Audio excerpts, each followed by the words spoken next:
We're the MMA analysts. Let's talk about Jiri Prochazka versus Jamahal Hill. What a fight. I'm Calvin. I'm Julian. Let's get into this. Holy fucking shit. I couldn't even wait. What an amazing fight. That was so cathartic to watch. We knew it was going to happen. Man, that just felt good. That improved my weekend.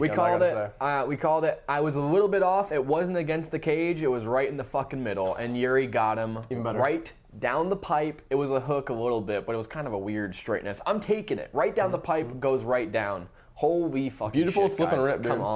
Come on. And he almost got him out just like I said he would. He hurt Jamahal, and Jamahal does exactly what he always does, back to the cage and pray. And that's what he did, back to the cage, and Jiri started unloading on him. And good for Jamahal for getting out of there, but holy fucking shit. Okay, I gotta say, he got dominated. It's really easy to roast Jamahal. I'm gonna keep roasting Jamahal. But he clearly has heart. He clearly is a fighter. He's got that dog in him, like Jiri rocked him bad a lot in this fight. He kept fighting. He did not want to give up. So, respect to his, will to fight and everything. But yeah, let's be honest here. He just got outclassed in the feet, you guys. Like, Jiri Prochazka is slipping and dipping and ripping way too much.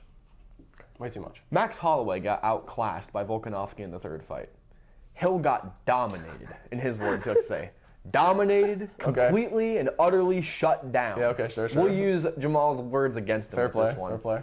Holy fucking shit, that was satisfying. Yeah, There's nothing like seeing someone like Jamahal Hill who thinks he's hot shit and has been saying shit for years against Jiri Prochazka and his shit to finally eat it right in the face multiple times. Went down 3 times in that fight. That's 2 KOs back-to-back after talking mad shit. Ragdoll, bro. Ragdoll, talking mad shit, taking no responsibility in the Alex fight, and talking crazy stuff in this fight. 260 when he wasn't in camp? That's crazy. That is no commitment whatsoever. I'd feel bad for Jamahal Hill if he was actually trying after the Alex fight. People were picking him to beat Jiri, dude. Jiri is the epitome of commitment. He literally starves himself in caves for 3 days to improve his willpower. I said it in the prediction video, and I mean it now. Jiri is serious about making adjustments. Yeah. I knew it when I was watching his videos and we saw some training. If you follow along with these guys at all, you can tell who's telling the truth and who's not. He's a real martial artist. Guys, he's actually, and everyone could say that his defense, blah, blah, blah, his hands weren't up. His hands were way more up if you actually knew what you were looking at. His hands are definitely down when he gets in pressure situations because that's just him reverting back to how it usually goes. Yeah. But there were a lot of scenarios where Jamahal Hill was pushing and Jiri was dodging and using his hands to kind of get out of there. Get out of there. But I could not help He was adding an extra layer because Jiri is so unpredictable, and now his opponents don't know if he's going to have normal defense, if he's going to have weird Jiri defense. Exactly. He's got another weird layer, and Jamahal just didn't know what to do. Not only that, his head movement was so improved. Fast. He talked a lot about training. I think he's been doing a lot more sparring and a lot less punching trees, which I think both are necessary, especially for Jiri. I think he needs just a bit more balance, and he talked about that in the octagon. Sure. Holy crap. Let's start off with how this fight started. They both come out, and I'm not gonna lie, I was feeling the pressure. Me too. I was getting a little nervous. I was getting a little nervous just because there was something about the stare down and everything that went down. I was feeling way more confident in Jiri than ever, and that was making me doubt myself. So fight starts. We get some touching going back and forth. That sounds sus, but we'll keep it in. I mean, it's fighting. Fighting's kind of sus, That's true. It's 2 men in shorts going after each other. Yeah, and they were doing it well. Jiri landed a clean right. That was the first clean shot of the entire fight. It was decent. Hill ate it good. We watched that. And then Yuri's been doing this thing with switching stances, always has, but Jamahal didn't see that shit coming at all. No. Left, right down the pipe, made sure to drop the right hand to show how much his defense has improved, and went right through his chin. Yeah. It was pretty dope. It was pretty epic, and it was a very stoic face as he was going through. No, the main issue for Jamahal, especially in the first and third round, is just that like a lot of people that fight Jiri, all Jamahal has is his basic fundamental kickboxing techniques, right? Jiri trains against those kind of people all the time. Jamahal was never going to train anybody who fights like Jiri, right? So in order to shut Jiri down, you need to actually be an elite counter-striker. I'm sorry, you guys. Jamahal Hill is not an elite counter-striker, and he just didn't have it in him to beat Jiri. Julian and I talked about this fight after we watched it, and there's a very simple truth to this. Jamahal Hill does not have the fight IQ to make reads like these other guys. Like Alex Pereira makes reads on his opponents and finds the openings. Jan Blachowicz makes reads and parries down and goes with the right over the top. These people make reads and they actually assess the fight as it goes on. Jamahal Hill definitely does a really good job listening to his corner and making adjustments. Definitely. He's not making in-fight reads. I'm sorry, don't mean to be too mean to Jamahal Hill, but he doesn't look like the guy that can do that, and he's not the guy that can do that. I think he had some moments in the second round. I do think it was close. I think he had a lot more shots to the body, and I think the strikes were getting better. It was a decent adjustment. He was incorporating the leg kicks a bit better, and he was listening to his corner very well. That was very good, and that was very impressive. I still think it was a close round. This is not a comeback fight for Jiri Prochazka. We talked about this. It's not a comeback. This is domination. The second round, he was just a bit more patient, and I think that's really showing how far Jiri has come. Because Jamahal Hill, if he goes in wrong in the second round, Jamahal Hill could catch him. Yeah. But he definitely weakened him up with a lot more shots, gave him some more false moves, and he showed really improved head movement in the second round too. Jamahal was just not fast enough, to be honest. Like, Jamahal was not fast enough, and like you said, he didn't really make any predictions. Like Jiri did present a few openings here and there, but Jamahal wasn't there for him. You know what I mean? Like, all Jamahal had was what he was good at, what his corner told him to do. Like, you need more than that to beat the striker as crazy as Jiri. And Jiri is not just crazy; he's crazy durable and has crazy power. You know. There's also an important thing to point out here, which we talked about earlier. This is the only fight where Jiri Prochazka did not get hurt. He got hurt against Volkan Oezdemir multiple times, got hurt against Reyes multiple times, got dropped from an up kick, got hurt multiple times in the Glover fight, dropped in that fight, got hurt in the Alex Pereira fight number 1, got hurt in the Alex Pereira fight number 2 really bad, got hurt in the Rakic fight. This is part of his strategy, but his improvement really showed through. Yeah, his patience and his head movement was improved, and it's actually kind of alarming because after his success here, he's just going to keep on going with this. This was after like 5 months. What the hell is going to happen in another 5? Yeah. If another 5 happens and he starts going on a bit of a streak, there were shades. We need to talk about Alex versus Jiri 3. I know you're absolutely right. As insane as that sounds, and honestly, I don't want to see it because I love them both. I was also going to say, like, there was kind of some shades of prime Dominic Cruz in Jiri's style too. The way he was moving his footwork and stuff like that, and the way he was switching stances, like, I really think that Jiri is the kind of guy to just keep evolving his style, and he is just going to get better and better and better, and he's just unfortunately not going to get past Alex Pereira, but he's going to knock out a lot more people, I think.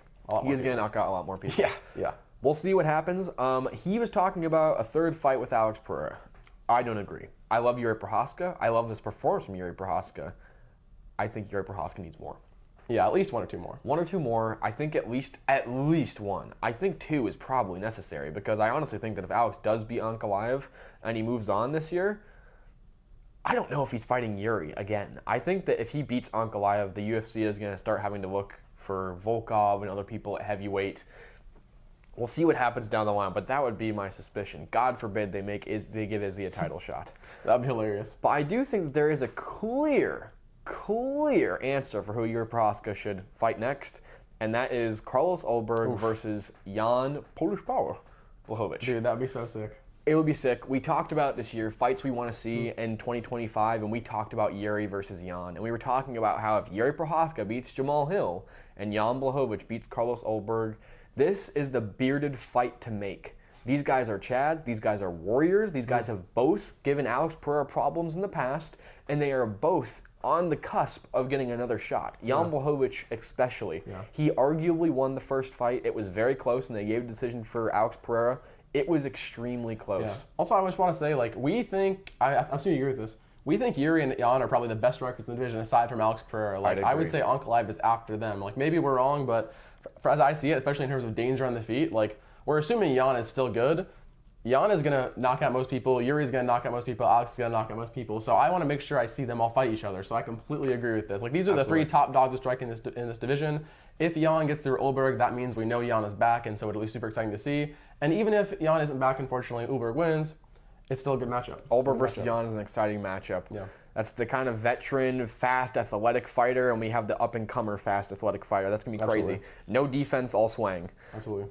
But we should get back to analyzing the fight, though. No, I think we did a pretty good job of it. No, I'm kidding. Let's go back. So second round, Jiri Prochazka definitely took off a little bit. Dude, that was crazy. Employing way more head movement and defense. He was doing a good job. But we moved past the second round into the third. Yes. This is the point where I was kind of getting nervous. We were kind of getting further away from the knockdown, and we were getting further away from Jiri Prochazka's domination.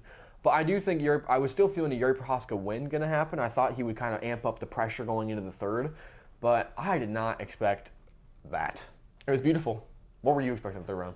I mean, to be honest, that's pretty much exactly what I was expecting. I mean, I'm not going to lie to you guys. Like, I pretty much thought that's exactly what happened in the second and third round. There was just going to be some shot that Jiri countered and dropped Jamahal really bad and finished him with a ground and pound. Like, there's not really much else that can happen in this fight. I did kind of expect Jamahal to do a bit better, though. I'm not even going to lie to you guys, especially in the third round after Jamahal was laying all his body shots. Like we were talking about with fight IQ, Jamal was landing body shots, but it's not like he was using them to set up anything. And it's not like they were really hurting Jiri that bad. So ultimately, they just didn't change much. You know, like Jiri said, he's not trying to get points. He's trying to knock you out at all times. And I will it say, worked. the domination that we've seen from Jamahal Hill in the past is when someone is on the back, they're backing up, and they're not doing a lot, and he's landing good shots. True. We've now True. seen multiple times, kind of like when someone just kind of pushes back. Alex Pereira, when he's starting to push forward, Jamahal Hill doesn't really have that grit to kind of stand and throw. He either backs up, and if he's forced to throw, he's kind of getting knocked out. He got knocked out against Alex Pereira when he threw the left hand first, and now anytime he's getting into a throwing match with Jiri doesn't have his hands up when he's in throwing matches like this. And he had his hands up during, outside exchanges, but in the inside, his hands were not up.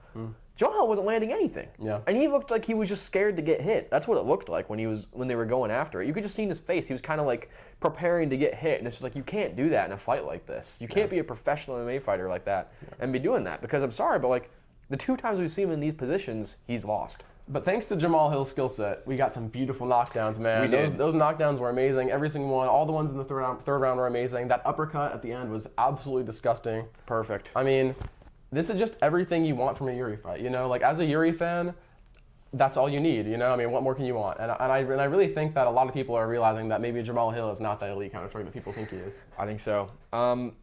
I think I really think that it was just not, we were pretty confident in Jiri. I didn't really have a lot of hope for Jamahal going into this. Even with Jiri Prochazka getting knocked down multiple times, I really wanted to see what his chin was like.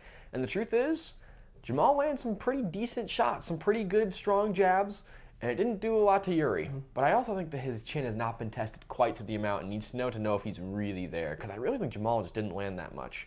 But what can you say? What did he say? You got caught, I got dominated. Jamahal got caught in the first and dominated in the third. So he got fucked. Also, just got to glaze Alex really quick. Can we just talk about all the shots Jiri landed on Jamahal that didn't rock him and that didn't hurt him, right? There were so many shots that these guys both ate from each other. Alex's pinky landed on Jamal's chin, and he went basically out cold, tongue out, eyes rolled in the back of his head. Jiri was landing full follow-through shots, and Jamahal was just like taking it. Alex's power is something scary, and that's just another reason that I just don't see either of these guys Jamahal Hill beating in the saw future. something else in the octagon, clearly. Look did. at that face. He did. Look at that face. He did. What a fight. What a fight that was. This fight was better, obviously. And Jiri Prochazka didn't see anything. Well, this was actually a fight. That wasn't really a fight. I mean, this was just, what can you call that? But, at least we saw a fight tonight. That wasn't even really a fight either. Yeah. Well, at least it went. That's true. Well, anyway, guys, that was our take on Alex Pereira's being amazing and having a lot of power.